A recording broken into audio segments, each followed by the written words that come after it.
Hello, my name is Brittany Leslie, and this is my literature review. The paper I decided to review today is called GANimation, Automatically Aware Facial Animation from a Single Image, and it was written by Alberto, Pumarola, and others. So a bit of background as to what the authors are trying to accomplish. So GAN usage is utilized in the creation of synthetically created facial expressions from images.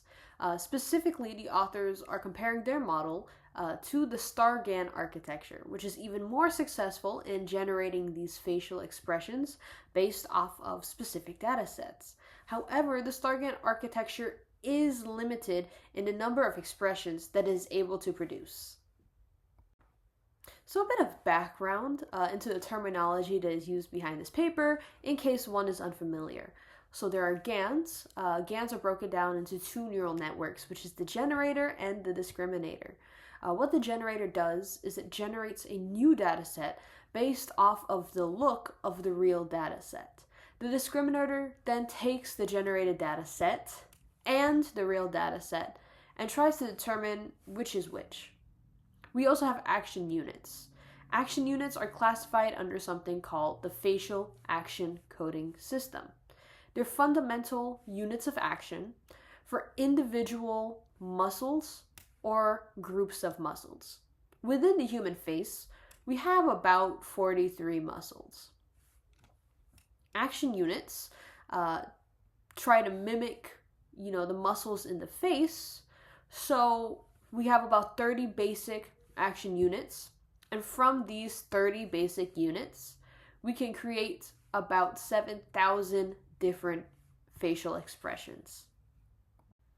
So this paper's relevance to the class, or GAN's relevance to the class, is through our topic, computer vision. So GANs are often used in computer vision to create these fake synthetic images that can then be utilized for object detection or image recognition. So the objective of this paper was the creation of a new GAN conditioning scheme that utilizes action unit annotation to allow for a broader range of expressions to be synthetically created without needing facial landmarks. They also wanted to control the magnitude of each facial movement and expression, as well as create a attention mechanism that is able to handle differing backgrounds and lighting conditions that may impact the way that the computer is able to create these facial expressions. So let's delve into the model. So the loss function that was used for model evaluation is broken down into 4 parts that help improve the quality of generated images. So the first one is an image adversarial loss to make the images look more realistic. An attention loss, which helps to ensure smooth attention masks and prevent saturation.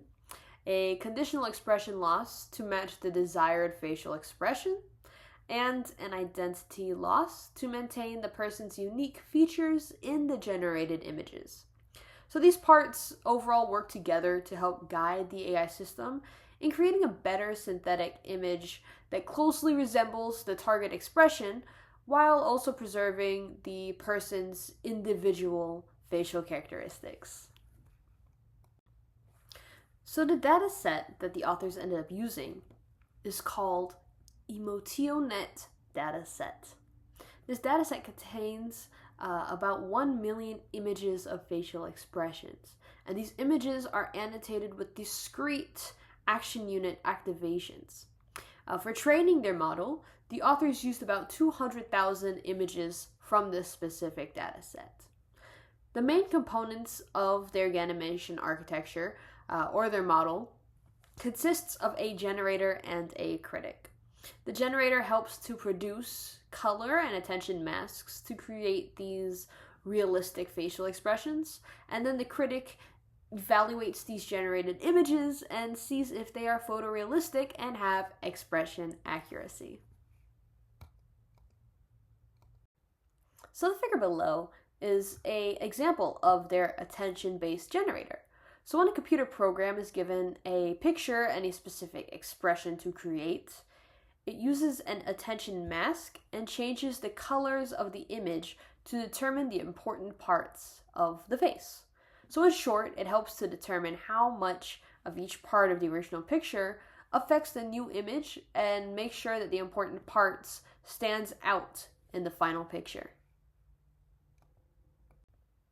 So within the figure below, this is another graphical image or representation of the attention model. You can see that there are darker areas and there are lighter areas. So the darker areas in the attention mask help to highlight these important areas for facial movement, while the brighter areas help to keep the original image details. So once again, this attention-based generator basically helps the model generate realistic facial expressions by helping to emphasize key features and ignoring the unnecessary details. So the training process of GANimation is unsupervised. It does not require pairs of images or multiple images of the same person with different facial expressions, but instead only needs one specific image with their annotated, activated action units. So the figure below shows this one image and the adjustment of specific facial action units at different levels of intensity, which range from 0 to 1. When the intensity is set to 0, no changes are made to the original image, preserving the person's identity. This process allows for precise control over facial expressions while ensuring that the original image remains unchanged when needed. So this image is a model comparison of their model compared to other models that are usually utilized for facial expression creation. So their model is here boxed in this little red box and is being compared against models like StarGAN, iScan, DIAT, and CycleGAN. But as you can see, their images are way clearer than all the other models that they're comparing them to, and their facial expressions are being produced a little better for things like angry or happy. And this is what they had anticipated and what they were trying to achieve. So the image that is on this slide is a representation of the network performance when faced with different challenges and limitations. So compared to the image on the last slide, these images might not have the most optimal lighting conditions and do have different differing backgrounds. So the bottom rows that are highlighted in this red show what they consider failure cases, and the ones outside of this red, the top 3 rows, are what they consider to be success cases. So one of the reasons that they cited for these failure cases is that the program may have not been trained with enough examples of facial expressions to learn properly. So we can see that there are issues with understanding how an eye patch plays effect into these facial expressions or how objects might obstruct the face and thus cause problems with expression. Another reason is that the program may struggle when dealing with extreme facial expressions, like we see here with Jack Nicholson in The Shining, or non-human faces like Cyclopses or animals, which of course might cause errors in the final result. So in conclusion, they were able to create a new GAN model approach based off of action units that allows for a wider range of synthetically created facial expressions.